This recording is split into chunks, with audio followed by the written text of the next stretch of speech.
Esse calorzinho, né? Pra gente lembrar de orar. Hoje fui incumbido de trazer uma palavra. Eu vou tentar ser breve. Não vou prometer, mas eu vou tentar. Se a gente atrasar um pouquinho aí, se não tiver mais importância para você, você pode ir embora, tá? Tá liberado. Quando a gente, não só quando a gente serve ao Senhor, mas nas nossas vidas, as circunstâncias e tudo mais, elas impõem que a gente tome decisões, né? Então a nossa vida é recheada de decisões. A Taína falou agora, né, a melhor coisa que aconteceu com ela, a melhor decisão dela foi aceitar o Senhor Jesus, né? Não foi o casamento, e olha que eu sou muito bom, né? Mas não foi eu o responsável, não foi o estudo, né? Não foi o trabalho, não foi nada, foi Jesus, né? E essa é acho que é a decisão fundamental, a decisão mais básica e mais especial que nós temos que tomar na nossa vida, né? E quantas decisões que nós já tomamos e ou nos arrependemos amargamente ou nos orgulhamos profundamente, né? Eu não vou pedir para você falar uma sua aí, mas provavelmente você já lembrou, né? Eu ia falar uma que eu me arrependi amargamente, mas eu não vou me expor, tá? Então, eu já me expus demais nessa situação. Quem é mais perto já ouviu, mas tem a ver com uma piscina, lá na minha época de adolescente. Eu vou falar só a boa, né? Uma decisão boa que eu tomei. E essa decisão já vai fazer 22 anos. Quando eu era novinho, adolescente, 12, 13 anos, eu vi a Taína, né? Primeira vez que eu vi a Taína, jogando bets na rua. Bem coisa de adolescente, né? E eu olhei ela, a primeira vez que eu vi ela, falei assim, eu vou casar com essa menina, né? Eu falei, eu vou casar com essa menina. E alguns anos depois, assim, depois de alguns longos anos, nós nos casamos. Então essa foi uma decisão que eu tomei, que ela reflete na minha vida até hoje, 22 anos, né? Dessa decisão, a gente tem uma filha, né? Temos uma família, uma casa, temos um ministério. Essa decisão nos dá base para o nosso trabalho, para toda a nossa vida, né? Então, algumas decisões que nós tomamos, elas podem ser fundamentais, ou serão fundamentais para toda a nossa vida. A decisão, a escolha de optar por Jesus, ela é uma decisão que não vai ser só para nossa vida toda nessa terra, mas para toda a nossa eternidade. Então, um levantar as mãos, né? Eu fiz isso a primeira vez quando eu era criança, né? Lá na escola dominical da Assembleia de Deus. Então, eu já fui assembleano. Eu lembro que lá na escola dominical, lá das crianças ainda, tinha... a gente chamava as pessoas lá de irmão e irmã, né? Então, tinha a irmã que cuidava da gente. Como a gente era criança, como que a gente chamava ela? De tia, irmã, tal, né? Então, irmã já fazia parte do nome. E tia a gente chamava porque ela era mais velha. Então, essa também foi uma decisão que eu tomei quando criança, né? A maioria aqui, se não todos, já tomou essa decisão, né, de entregar sua vida para Jesus. Quando a gente olha para o nosso versículo, o tema do nosso ano, nós vemos assim, muito bem, servo bom e fiel. Sobre o pouco foste fiel, sobre o muito te colocarei. Entra no gozo do teu Senhor. Nosso Pai, ele nos incumbiu de algo não só a ser guardado, mas também a ser ampliado. Quando ele nos dá os talentos, esses talentos, eles não eram só... Eles eram para ser cuidados, mas eram para ser negociados e ampliados. Então, cada um ali recebeu um talento segundo a sua capacidade. Essa capacidade, o significado no grego dela é dunamis, é poder. Então Deus deu um poder pra gente multiplicar esse talento que ele nos deu. Então todo mundo tem um poder, tem uma capacidade. E segundo essa parábola, se esperava que cada servo multiplicasse os bens do seu senhor. E era assim que era feito naquela época, né? O senhor saía, Jesus ele falava das situações reais ali do povo. Então, o dono ali saía, ia viajar, ia talvez fazer negócios, ele deixava todos os seus bens com os seus escravos, né? Talvez dividia, mas ele deixava os seus bens com os seus escravos, então ele esperava que aqueles bens que ele deixasse com seus escravos tivessem o mesmo lucro que teria se ele tivesse administrando. Então esses escravos tinham que arar a terra, cuidar da terra, vender aquilo que tinha, comprar outras coisas. Se não fizesse isso, que negociasse com os banqueiros, né? Com aqueles que multiplicavam o dinheiro. Mas o que era certo é que o Senhor esperava que esse bem, esse talento, né, essa quantia, fosse multiplicada, né? Que ela gerasse algo melhor, né, algo maior. E essa multiplicação, ela se deve através das escolhas, se devia, né, através das escolhas que cada um desses servos tomava. Então, se eles negociavam bem esses talentos, os talentos eles multiplicavam. Então, as decisões que eles tomavam para fazer isso eram de extrema importância. E nossas escolhas hoje, elas são feitas com base nas nossas crenças. São feitas com base naquilo que acreditamos, né? Nós vamos ver isso e eu vou usar 2 perfis aqui do Antigo Testamento que não tem relação direta um com o outro, mas que são do Antigo Testamento, que é Saul e Daniel. Nós vamos ver nesses dois perfis para ajudar a gente a entender como que o conhecimento, que tipo de conhecimento que a gente precisa ter para que eles influenciem nas nossas decisões. E já falando o título da nossa mensagem, né, o que precisamos saber para tomar boas decisões. O que eu preciso saber para tomar boas decisões. Vamos ler esses 2 textos. Daniel, capítulo 1. Na verdade, eu vou só colocar alguns pontos. Se você quiser, você pode ir acompanhando aí, mas eu não vou ler todos os textos, não. Só destacar alguns pontos aqui. Nabucodonosor, ele era rei da Babilônia. E ele foi até Judá, porque o Senhor, Deus, tinha entregado Judá nas mãos dele. Então ele foi lá para trazer esse povo cativo. E ele pegou alguns dos filhos de Israel. Dentre esses filhos, tinha os jovens, né? Daniel, Daniel, Ananias, Misael e Azarias. Ele trouxe entre outros, trouxe esses jovens para que eles servissem ao rei no palácio, ao rei Nabucodonosor. E o rei ordenou que todos os jovens, incluindo esses, comessem da comida do rei e bebessem do vinho do rei. Então, tudo que o rei comesse era para dar para os jovens. Tudo que o rei bebesse era para dar para os jovens também. Então, eles eram jovens especiais, porque ele determinou que separasse jovens do império, né? Jovens que fizessem parte do reino ali dos judeus, e também jovens, deixa eu achar aqui, nobres, né? Da linha real e nobres. Só que Daniel, versículo 8, diz assim: resolveu Daniel firmemente. Eu estou lendo em outra versão aqui, vamos ler aqui.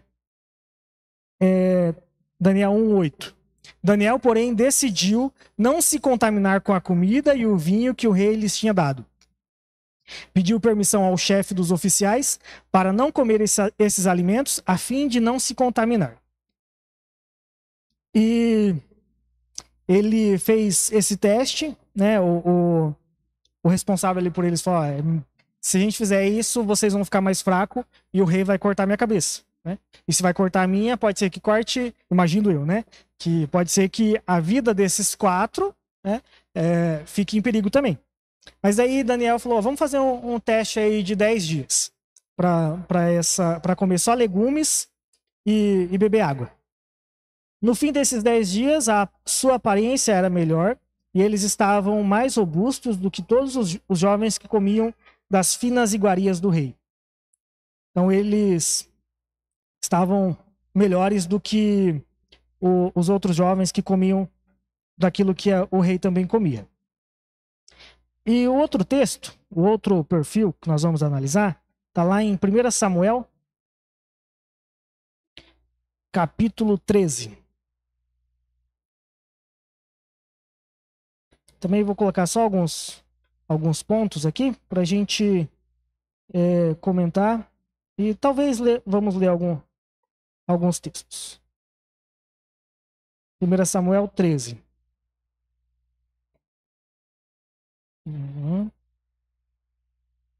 Aqui, Saul, ele estava aguardando para uma guerra, né?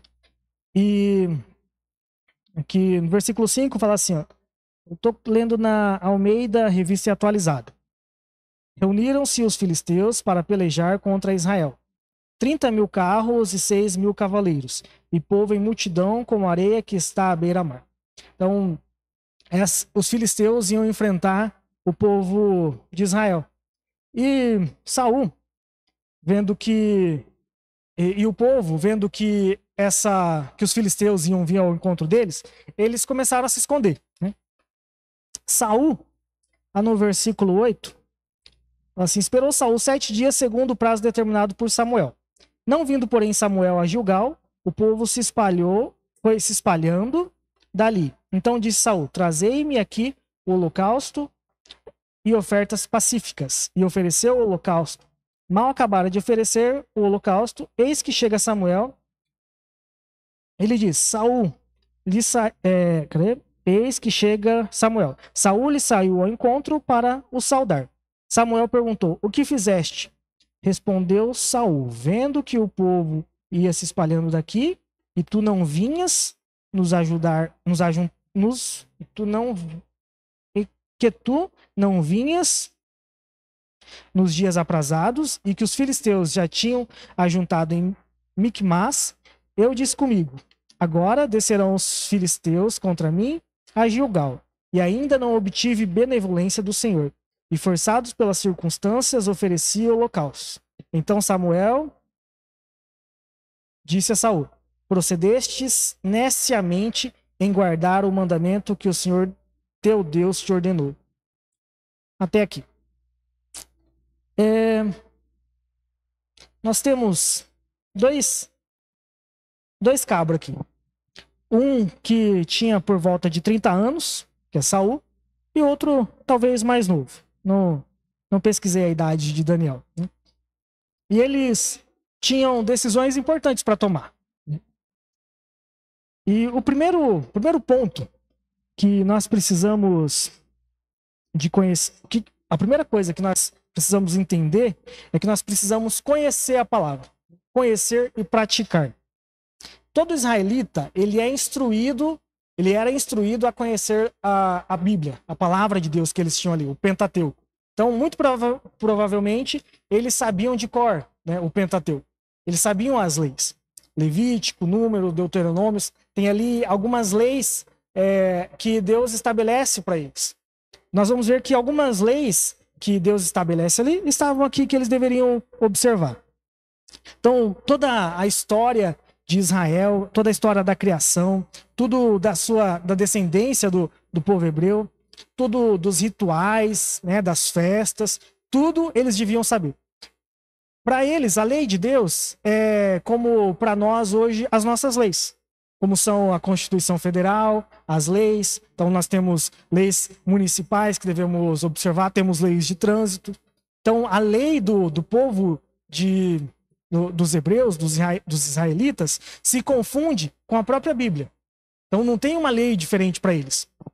Diferente para nós, né? Nós temos a lei de Deus e temos as leis que devemos seguir todo dia.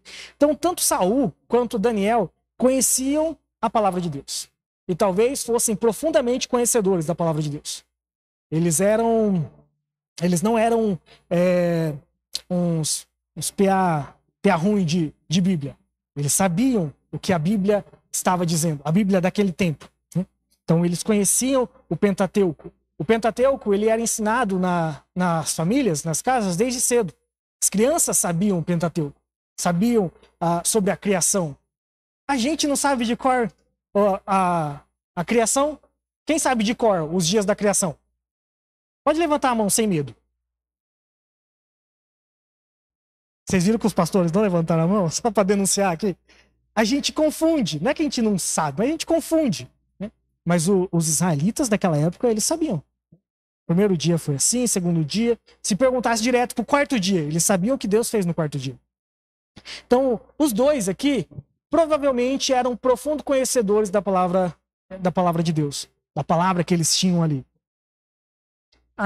Mas a gente vai ver que eles erraram um deles errou em um ponto, que era a falta de aplicação da palavra, a falta da prática da palavra. Nós precisamos conhecer a Bíblia profundamente. Eu e você, falando agora de nós. Nós precisamos conhecer a palavra de Deus profundamente. A palavra de Deus, ela tem que ser cotidiana, tem que ser diária nas nossas vidas. A palavra de Deus, ela é um dos fundamentos para as nossas decisões. É com base na palavra de Deus que nós vamos tomar as decisões que vão ser determinantes para as nossas vidas. Não é o Instagram. Né? A gente vê lá no Instagram as frases de Instagram. Né? E às vezes tem pastores, tem homens lá de Deus que falam alguma coisa e as pessoas destacam aquela única coisa que ele falou e colocam lá, sem ver o contexto. Por exemplo, esse ano vai ser o ano do andar descalço. Né? Porque se a gente anda descalço, a gente fica mais próximo. Eu estou inventando, não tem isso lá, tá? A gente fica mais próximo da natureza e nós ficamos mais próximos de Deus, que é o Criador da natureza. E as pessoas colocam isso na cabeça: eu vou andar descalço. Né? Vou andar descalço, que isso vai me fazer chegar mais próximo de Deus. Talvez isso seja real, talvez isso seja necessário para essa pessoa, mas não para nós, não para geral. E nós vemos lá no Instagram frases que as pessoas usam: não, eu não posso sorrir para qualquer um, né? Eu não posso ser amigo de qualquer um, eu não posso falar com qualquer um, eu tenho que andar com os 5 melhores. Né? Jesus era o melhor que tinha ali entre o povo que ele andava. E daí? Com quem que Jesus ia andar? Bom, estavam os outros, né? Que estavam andando com o melhor. Mas Jesus andava com os piores. Né? Que as pessoas ficavam xingando Jesus. Jesus morreu porque ele trazia as pessoas para perto. Né? Ele tinha um propósito de morrer, mas as pessoas olharam: não, ele está falando de Deus para prostitutas. Ele está falando de Deus, ele está andando com pessoas que são ladrões. E as pessoas olhavam para isso e falavam: está errado. E às vezes nós queremos olhar essas frases de Instagram e trazer isso para a nossa vida. Tornar isso a base do nosso conhecimento para tomar as nossas decisões. E vamos nos lascar. Continua seguindo frases de Instagram para você ver. Um desafio para você. Siga só na sua vida as frases de Instagram. Leve para a sua vida toda só as frases de Instagram. Siga. Seja firme nisso. Depois a gente vê como que vai ficar. Ou a gente quer fundamentar a nossa vida na política. Não, eu sou de meio para lá. Para não falar aqui, para não escandalizar. Eu sou de meio para lá. Então tudo que eu faço é determinado nesse meio para lá. Aí a gente fala: não, você está errado. Não pode ser assim. Tem que ser do meio para cá. E quem que está certo nisso? Nossa base não deve ser a política, não deve ser a economia, não deve ser aquilo que nós vemos. O mundo ele vai nos enganar. O mundo ele vai nos enganar. Não é só a televisão que vai te enganar. Não é só as redes sociais que vão te enganar. A gente vê: não, a gente tem que estar mais ligado porque a televisão falou uma coisa e vem as redes sociais e falam outra. Será? Tem para mim que as duas estão levando a gente por um mau caminho. Não só falando de política. Mas o que tem no mundo não é bom para nós. Então a nossa base, ela não pode estar firmada nisso. Não pode estar firmado em princípios políticos, em ideologias políticas. A nossa base tem que estar firmada na palavra de Deus. A nossa base, que vai nos dar o conhecimento para tomar as decisões corretas, tem que estar firmada na palavra de Deus. Saul, ele era conhecedor, mas não era praticante da palavra. Nesse episódio nós vemos que ele fez uma tarefa que não era permitida para ele fazer. Ele foi lá e sacrificou, fez um holocausto, né? Esse holocausto, ele não foi feito só em favor dele, né? Então foi feito em favor de todo Israel, porque eles iam entrar numa batalha, e essa função não era dele, era do sumo sacerdote. Aqui, se a gente olhar bem, talvez não era nem a função do Samuel, que deveria fazer isso. Samuel, ele era profeta, ele não era sacerdote. Mas, segundo um comentário bíblico aqui, o profeta ali naquela época, ele eclipsou, né? Ele usa até esse termo. Então ele entrou na frente ali do sacerdote e ele tomou essa função de sacerdote. Então ele era o profeta nacional, né?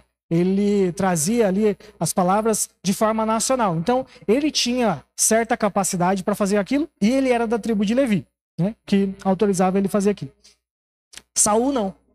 Saul, ele tinha o propósito dele era o de ser rei, né? E não sacerdócio. Então ele errou em fazer o holocausto. Essa função era para Samuel. E Saul, pior que tudo isso, é que Saul sabia que ele não poderia fazer. Saul conhecia a lei. Lá em Levítico 1 fala do holocausto, como que ele deveria ser feito, né? Saul sabia que ele não deveria fazer aquilo. E ele fez.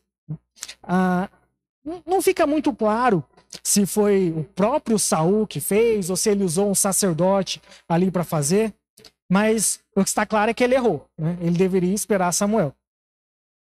Daniel, por outro lado, ele era praticante da palavra. As comidas que eram oferecidas pelo rei, muito provavelmente elas eram oferecidas a deuses, elas eram impuras, daquele tipo que eles não poderiam comer. Tem alguns animais lá que eles comem que não poderia ser comido. Hoje a gente come alguns desses animais. Na verdade, a gente come quase todos, né? Camarão eles não poderiam comer. Porco não comiam, né? Quem não gosta de um bequinho, né?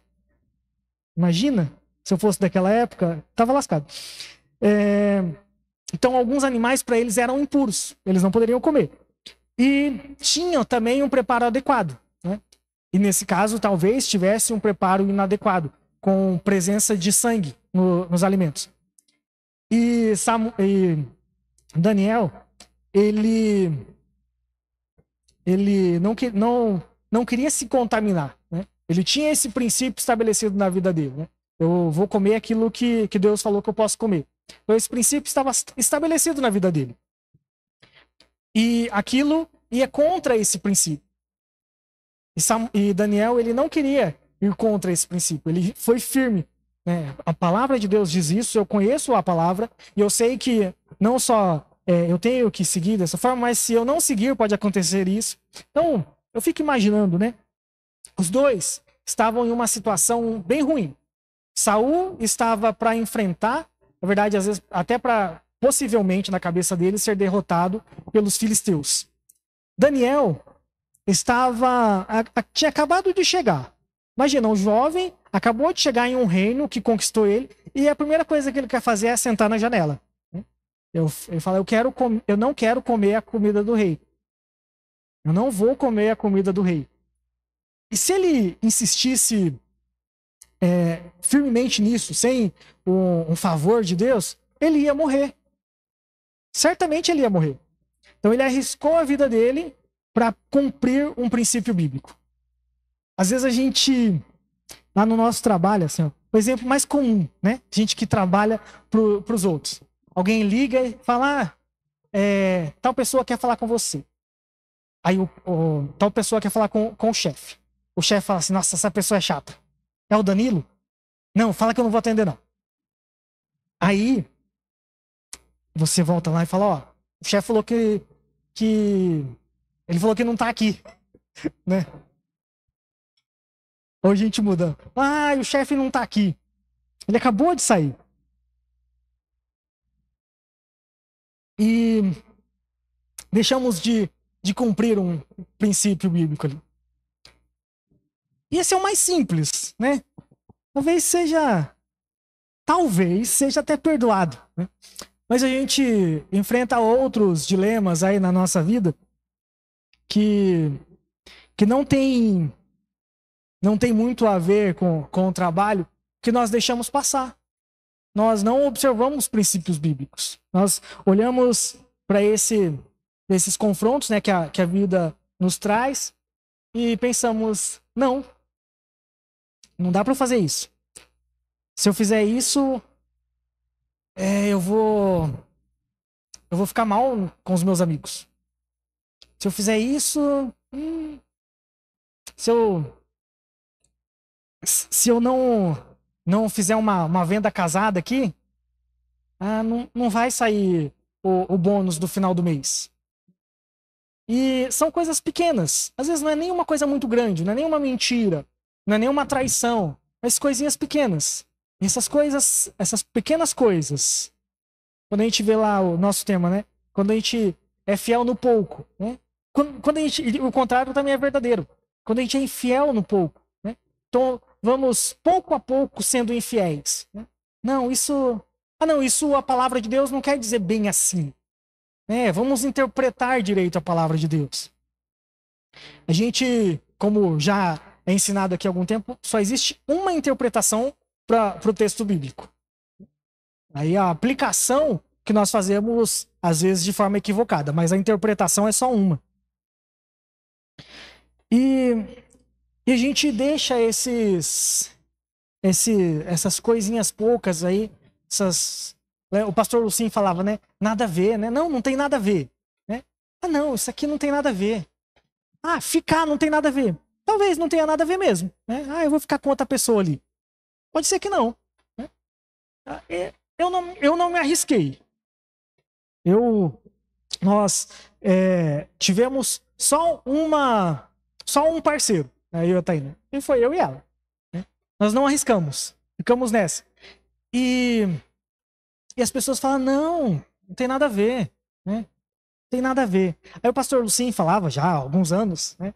Que no inferno vai ter uma placa assim, lugar dos nada a ver. Né? Tem a ver.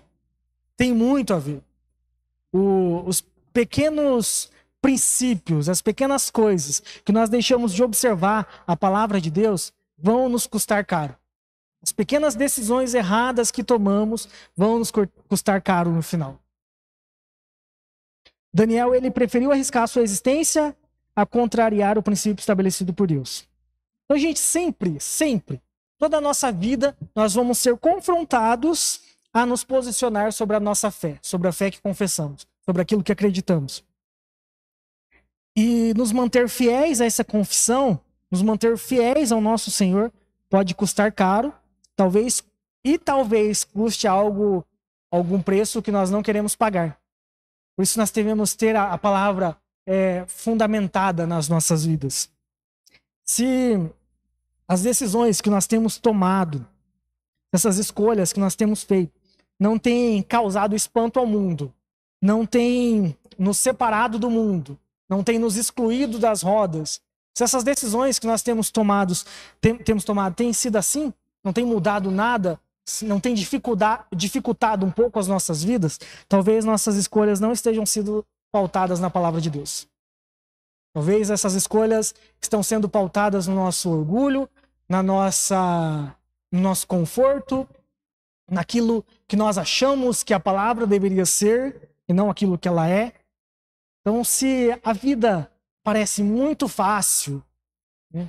Se a vida parece muito confortável, se você fica muito bem no mundo, se as pessoas não olham para você com um olhar torto, se as pessoas não satirizam, tiram sarro de você por algum motivo, bem não. Segundo, conhecer a si mesmo. Então, primeiro, nós precisamos conhecer e praticar a palavra. Né? Segundo, conhecer a si mesmo. Nós precisamos conhecer quem nós somos. Né? Nossas decisões, elas são baseadas também naquilo sobre que pensamos de nós. Então, se eu acho que eu sou incapaz, as minhas decisões vão ser baseadas nessa incapacidade que eu acho que eu tenho. Então, vai sempre ficar aquém daquilo que poderia ser. Agora, se eu me acho demais, eu posso tomar decisões equivocadas, erradas, né? Exageradas.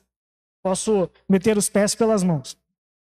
Por outro lado, sim, conhecer a si mesmo não se trata de uma visão humanista, né? Eu preciso me conhecer, né? Saber quem eu sou, a minha essência, né? Saber qual cor combina com a minha pele, saber qual o estilo de roupa que eu devo usar, saber como que eu devo organizar o meu dia a dia.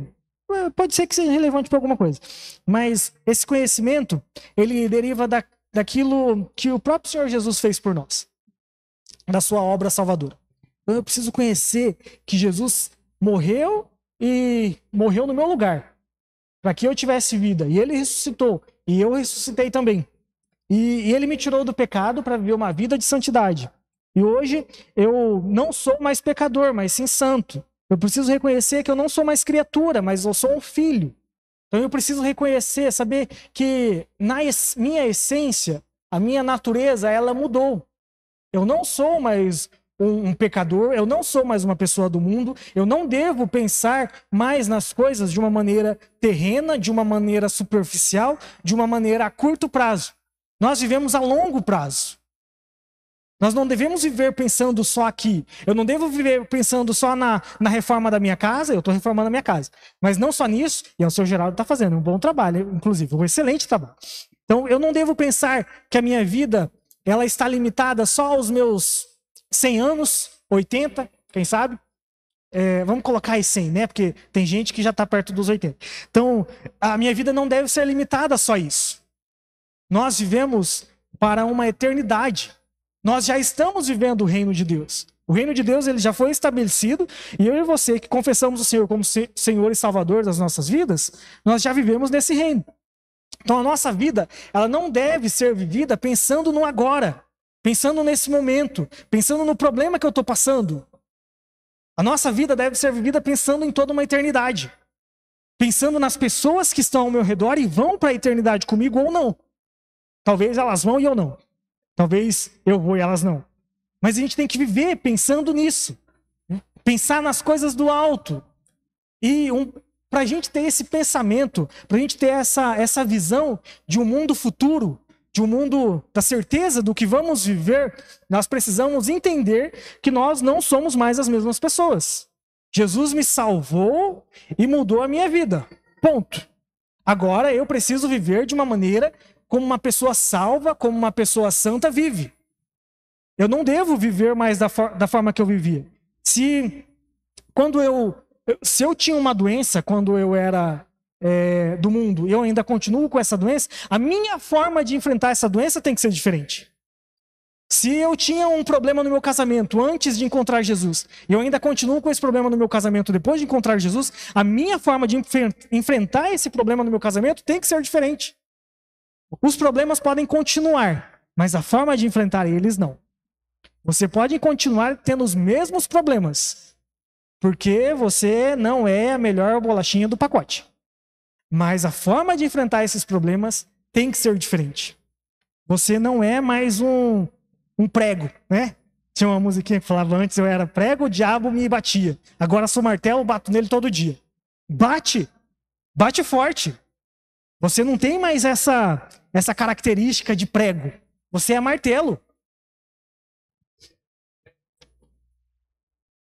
Nós não somos mais aquelas pessoas. Eu não sou mais aquela criança catarrenta, né? E o catarro que saía de mim não era nem o catarro, era o pecado puro. Você não é mais aquele jovem perdido na escuridão do mundo. Você não é mais aquela mulher sofredora que não só apanhava do marido, mas apanhava de todas as circunstâncias ao redor da sua vida. Você não é. Você é uma nova pessoa. Você não é mais nem uma nova criatura, você é filho. Nós somos filho. Nós somos filhos. Efésios 2, 4 ao 7 diz assim: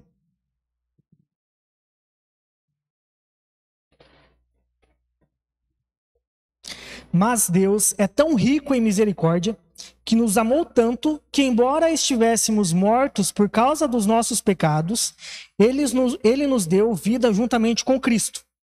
É pela graça que vocês são salvos, pois ele nos ressuscitou com Cristo e nos fez sentar com ele nos domínios celestiais, porque agora estamos em Cristo Jesus. Onde estamos? será? Onde estamos? Em Cristo Jesus. Portanto, nas eras futuras, Deus poderá apontar-nos como exemplos da riqueza insuperável da sua graça, revelada na bondade que ele demonstrou por nós em Cristo Jesus. Nós estamos em Cristo Jesus. Se eu e você levarmos isso para o nosso dia a dia, para os nossos problemas do trabalho, para os nossos problemas da escola, da faculdade, para os nossos problemas do casamento, para os nossos problemas emocionais, para as nossas doenças, isso muda tudo. Isso tem que mudar tudo. Eu e você não podemos mais olhar para tudo isso, para a nossa vida, de uma maneira com o olhar de antes, com o olhar podre, com o olhar machucado. A nossa vida mudou. Amém?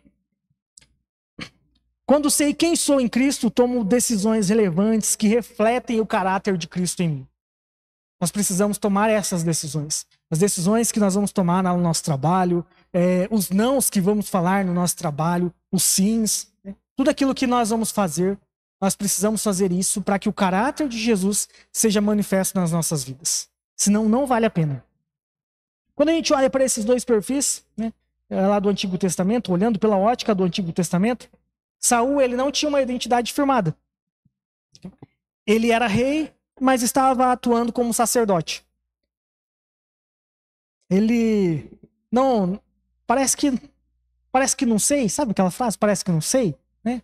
Ele tinha ali o reinado nas suas mãos e foi atuar como sacerdote. E por isso ele deixou de ser rei. A partir daquele momento, Deus olhou e falou: não, se você não sabe quem você é, se você não age como você é, você não vai reinar. Você pegou isso? Porque eu peguei agora. Se nós não agirmos como quem nós somos, nós não vamos reinar. Se a minha esposa não agir como diretora lá na escola, e ela olhando para ela como Jesus vê, ela não vai reinar.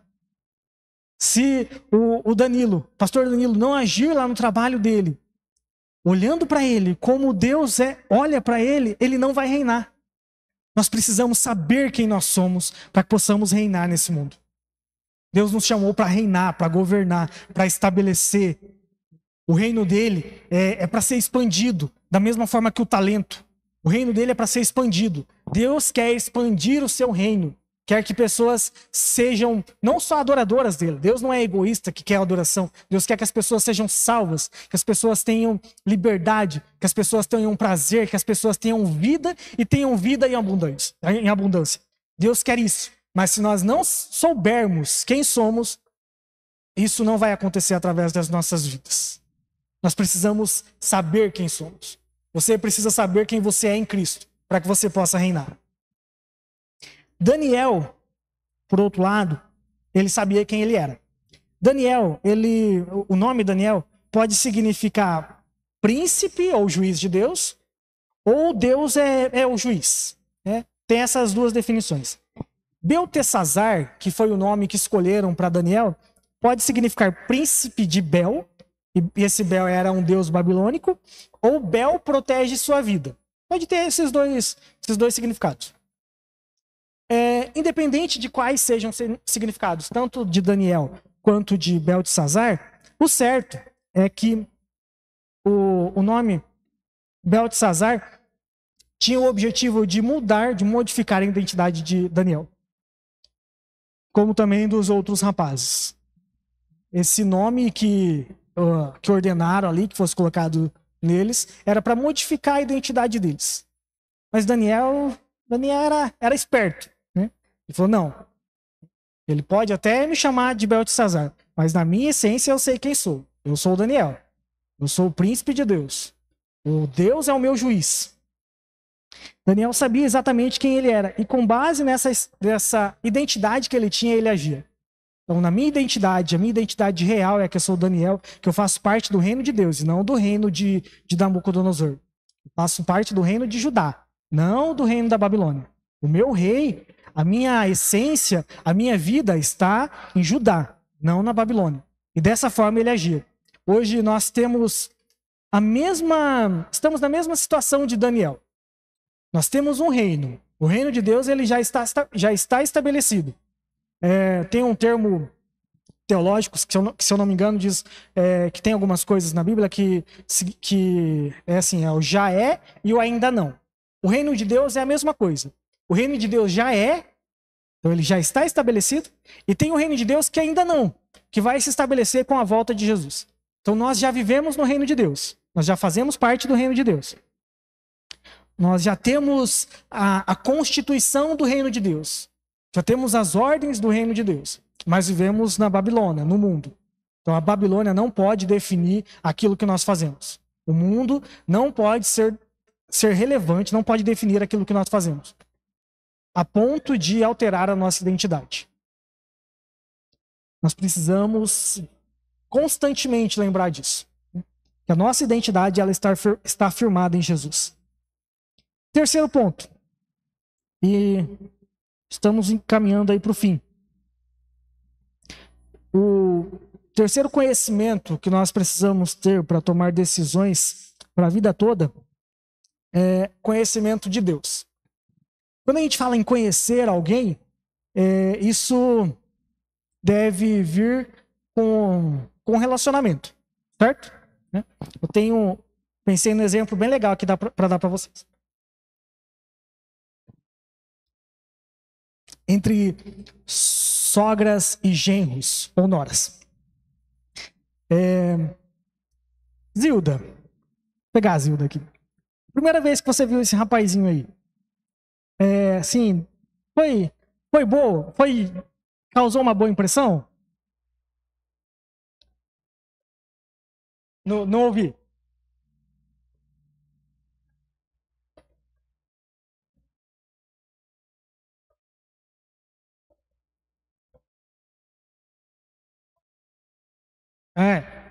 Então não deu certo, meu Zé.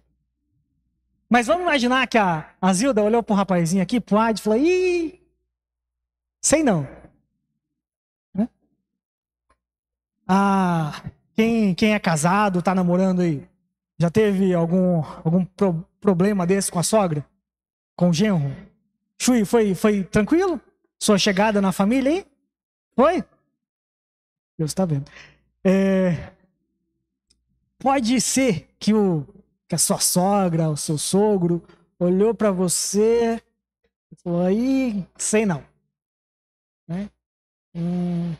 Não gostei. E foi conhecendo. Aí, conheceu tanto e pode ter chegado no final e parecendo o começo, né? Não gostei mesmo. Ou gostou, né? Mudou. Às vezes a gente tromba com algumas pessoas assim na vida, né?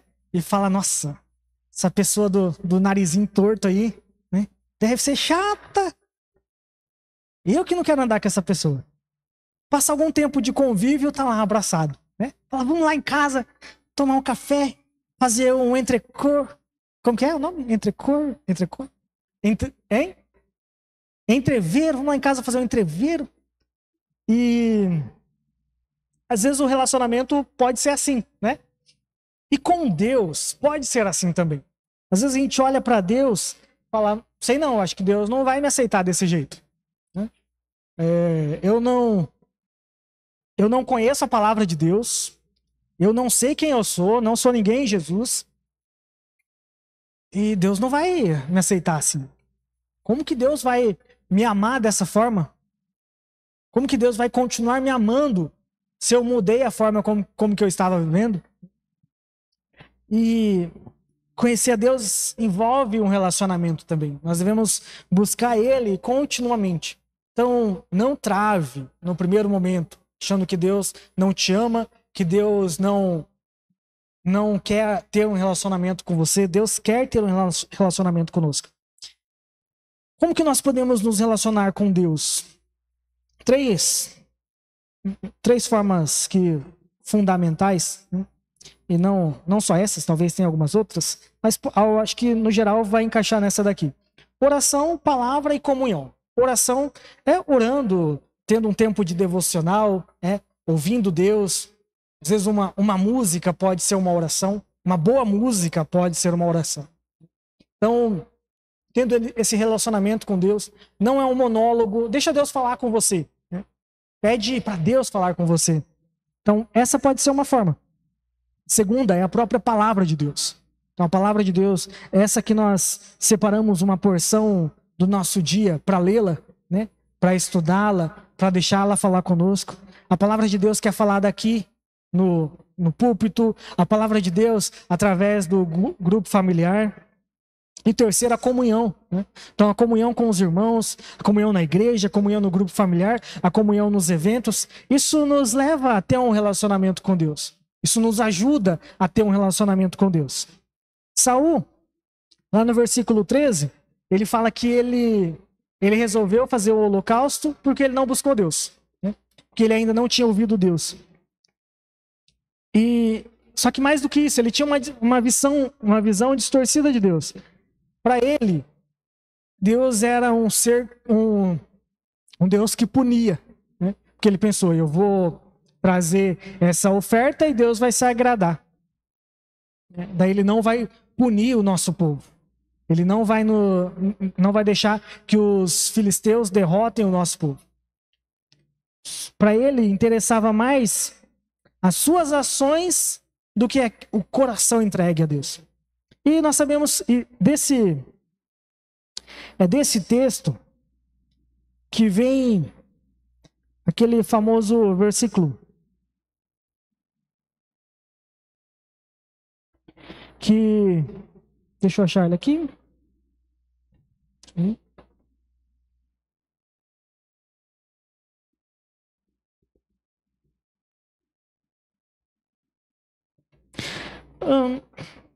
Eu acho depois. Mas que fala que é melhor obedecer do que sacrificar. É dessa situação aqui. A gente já ouviu muito esse texto. Então, a obediência é melhor que o sacrifício. Então, é melhor a gente obedecer do que sacrificar. Saul achava que não, que era melhor sacrificar do que obedecer. E depois ele corrigia.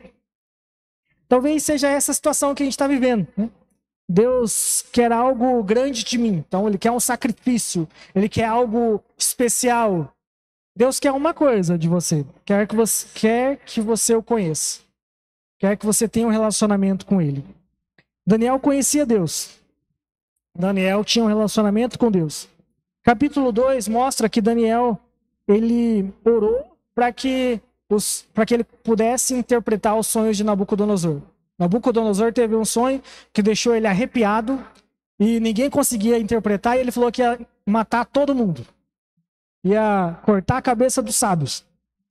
E Daniel, ele correu em oração, pediu ajuda dos seus amigos para que eles orassem para que Deus interpretasse esse sonho. Isso demonstra um relacionamento com Deus. Daniel se relacionava com Deus. O louvor pode subir, por gentileza? Então nós precisamos desses 3 conhecimentos para dar base para as decisões que nós vamos tomar. Nós precisamos conhecer e praticar a palavra de Deus. Nós precisamos conhecer nós mesmos, saber a nossa identidade em Cristo Jesus. E precisamos conhecer Deus. As decisões que tomamos hoje, quer pequenas ou grandes, quer boas ou ruins, elas podem e talvez até vão influenciar toda a nossa vida. Uma decisão que você toma hoje vai influenciar a sua vida de um modo geral, positivamente ou negativamente. Mas quando nós temos essa base de conhecimento, conhecimento da palavra de Deus, conhecimento da nossa identidade em Jesus, e conhecimento de Deus, de um relacionamento com Ele, isso facilita muito essas decisões. Isso nos ajuda a optar por aquelas que trarão bênção, que trarão frutos, que abençoarão outras pessoas. Quando nós temos essa base de conhecimento, a gente pode ter o conhecimento técnico, técnico relacionado à sua área, à sua profissão, mas o fundamental, aquilo que é essencial para a nossa vida, para a nossa eternidade, é ter o conhecimento da palavra de Deus, o conhecimento da nossa identidade em Cristo e o conhecimento de um relacionamento com Deus. Pode se colocar de pé, por gentileza?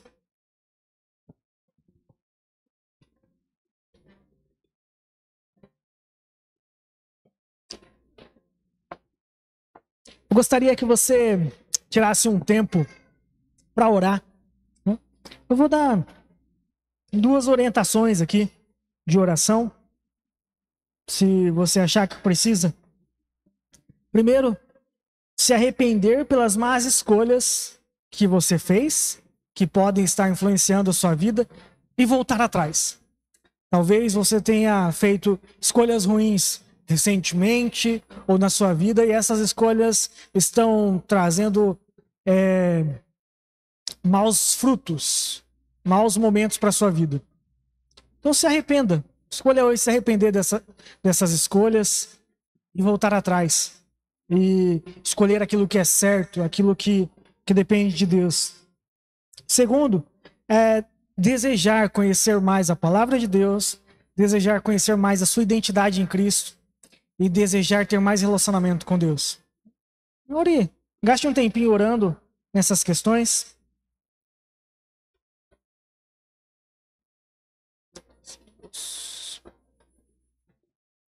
Aproveita o barulho da chuva aí, que provavelmente ninguém vai te ouvir. Pega a sua voz para orar, para falar com Deus.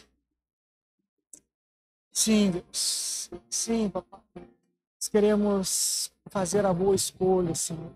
Queremos escolher aquilo que nos leva para perto do Senhor.